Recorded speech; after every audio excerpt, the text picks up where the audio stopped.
1, 2, 3.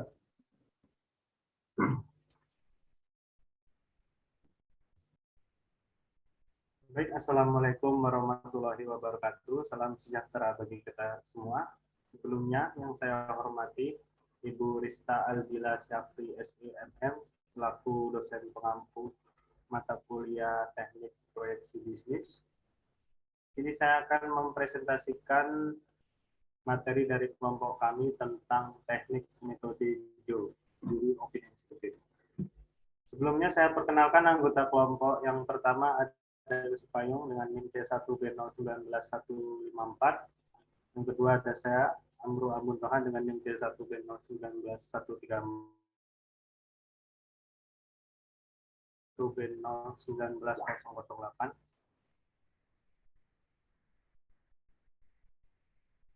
Baik, untuk materi pertama akan dibacakan oleh saya sendiri.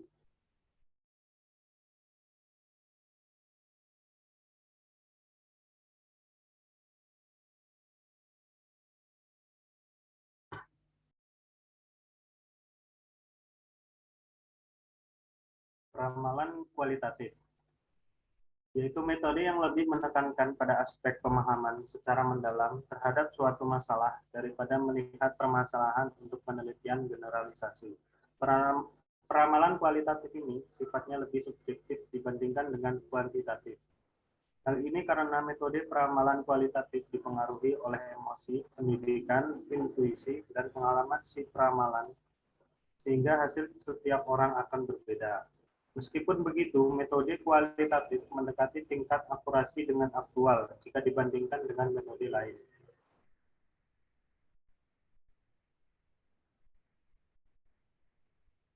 Selanjutnya, ada 4 metode kualitatif. Yang pertama, juri dan opini eksekutif. Yang kedua, gabungan tenaga penjualan.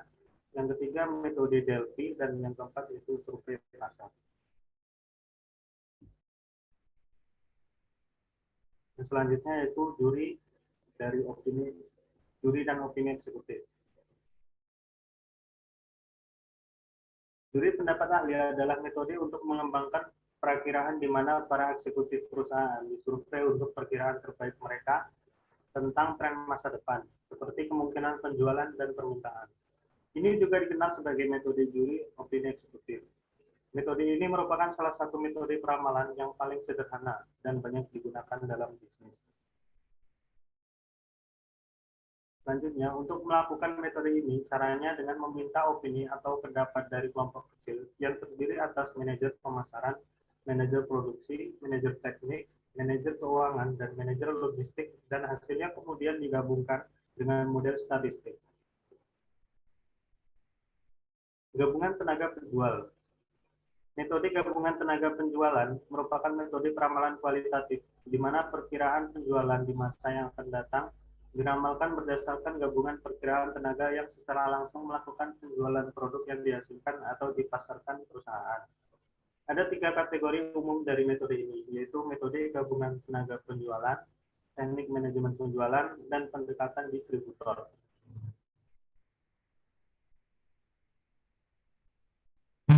Dan selanjutnya yaitu kelebihan. Selain sederhana, langsung, dan ekonomis, kelebihan metode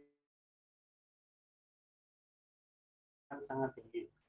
Hal ini karena hasil ramalan berdasarkan metode juri opini eksekutif merupakan keputusan bersama para eksekutif kunci di suatu perusahaan. Baik, selanjutnya akan dilanjutkan oleh Saudara Ede Supayu. Kepadanya saya persilahkan.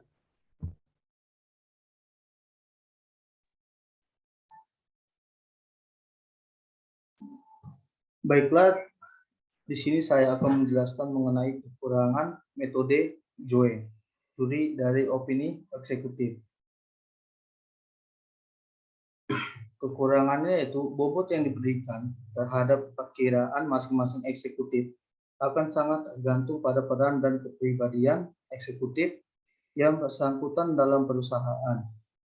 Dengan demikian, bobot tidak diberikan terhadap perkiraan yang dibuat oleh eksekutif yang mengenai informasi terbaik atau kemampuan terbaik untuk meramalkan masa depan.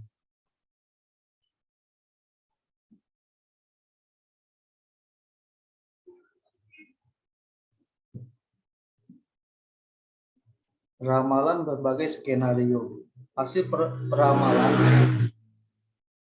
peramalan dengan menggunakan metode peramalan kualitatif dalam kenyataan dia saja terdiri dari beberapa tingkatan untuk mengakomodasi berbagai kemungkinan yang mungkin terjadi. Untuk menghasilkan ramalan akhir, perusahaan dapat secara subjektif menentukan probabilitas jadinya masing-masing tingkat penjualan dan kemudian mengalihkan nilai probabilitas tersebut dengan tingkat penjualan masing-masing. Metode penilaian berdasarkan harapan pelanggan.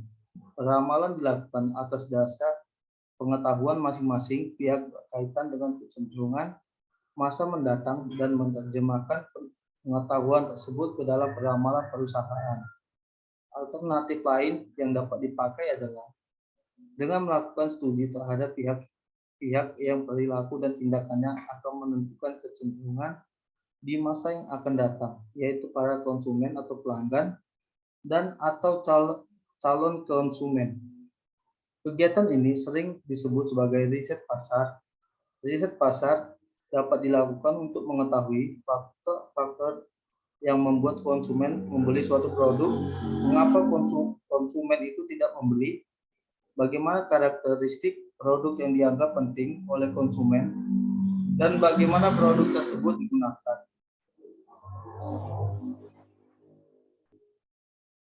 Dengan informasi ini, perusahaan dapat meramalkan potensi pasar atau pangsa pasar yang dapat diperoleh perusahaan.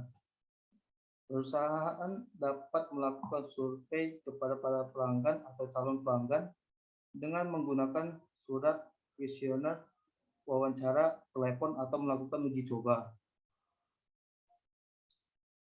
Baik, selanjutnya saya kembalikan kepada moderator. Baik, untuk materi selanjutnya.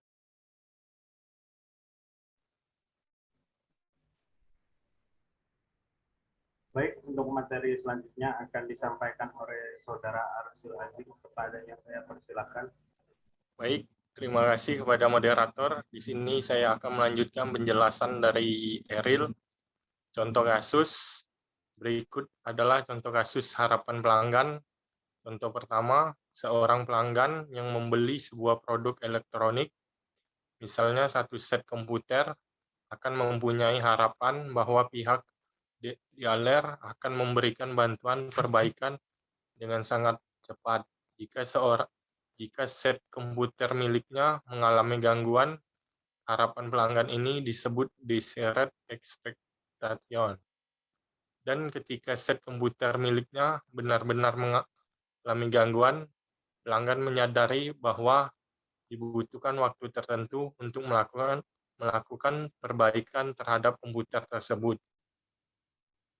Karena komputer harus dibawa ke kantor pusat pelayanan (service center).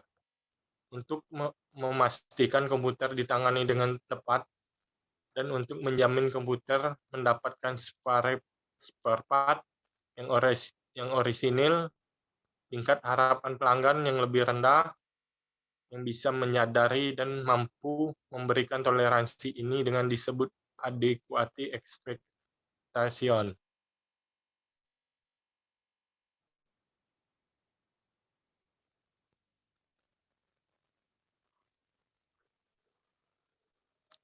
Baik, contoh 2, seorang tamu hotel bintang 5 memiliki harapan bahwa dia akan mendapatkan pelayanan kelas 1. Di antaranya adalah adanya sekeranjang buah-buahan segar di kamar, welcome drink sesuai seleranya yaitu coklat panas, merek X, dan jus segar buah Y, dan lain-lain. Harapan ini disebut desired expectation. Dan ketika tamu tersebut telah menginap, ternyata pihak hotel hanya bisa menyediakan beberapa jenis welcome drink yang hanya satu yang sesuai dengan seleranya, tetapi tersebut dan menerimanya dengan senang hati. Harapan yang lebih rendah tersebut disebut adequate expectation.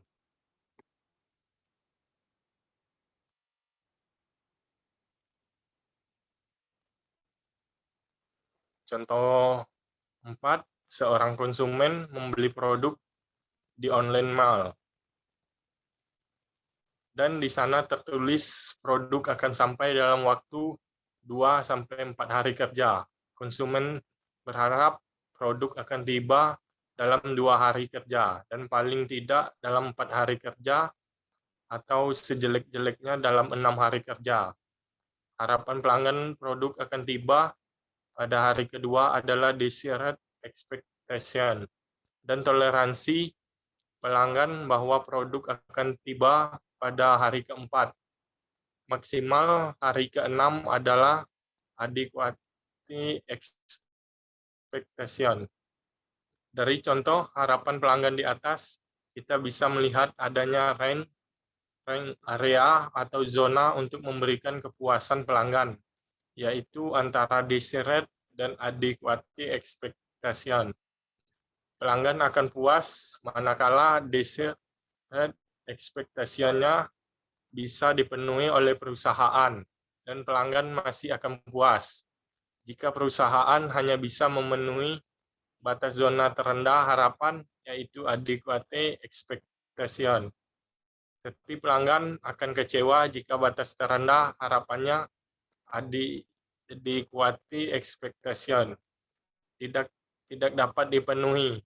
Sebaliknya, pelanggan akan sangat senang dan sangat terpuaskan saat perusahaan bisa melampaui desired expectation-nya.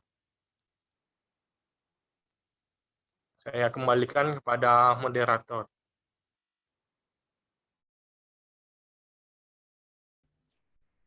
Baik, itulah diskusi dari kelompok kami.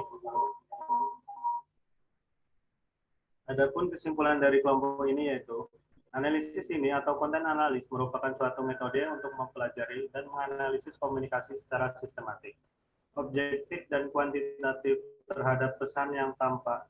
Analisis ini dapat diklarifikasikan menjadi 3, yaitu analisis isi pragmatis, analisis isi semantik, dan analisis isi sarana tanda. Kemudian juri pendapat ahli atau jury of executive opinion adalah metode untuk mengembangkan perakiraan di mana para eksekutif perusahaan disurvei untuk perkiraan terbaik mereka tentang tren masa depan, seperti kemungkinan yang sederhana dan banyak digunakan dalam bisnis. Lalu asumsi dari metode gabungan tenaga penjualan atau sales force composite adalah bahwa tenaga penjualan paling memenuhi syarat untuk memprediksi perkembangan pasar di masa depan di wilayah mereka sendiri. Dalam pendekatan ini, setiap tenaga penjualan memperkirakan penjualan apa yang akan terjadi di wilayahnya. Perakiraan ini kemudian ditinjau untuk memastikan bahwa mereka realistis, kemudian digabungkan di tingkat kabupaten dan nasional untuk mencapai perakiraan keseluruhan. Untuk meramalkan tren masa depan, pendekatan kualitatif populer lainnya adalah bertanya kepada pelanggan atau pengguna potensial, di mana mereka memperkirakan konsumsi masa depan suatu produk atau layanan. Ini disebut dengan consumer market survey, yang di mana metode ini meminta masukan dari pelanggan atau calon pelanggan mengenai rencana pembelian di masa mendatang. Ini dapat membantu tidak hanya dalam menyiapkan perkiraan, tetapi juga dalam meningkatkan desain produk dan perencanaan untuk produk baru. Baik, sekian diskusi dari kelompok kami. Ada kurangnya saya dan kelompok minta maaf. Saya akhiri, wabillahi taufiq wal hidayah. Wassalamualaikum warahmatullahi wabarakatuh. Waalaikumsalam warahmatullahi wabarakatuh.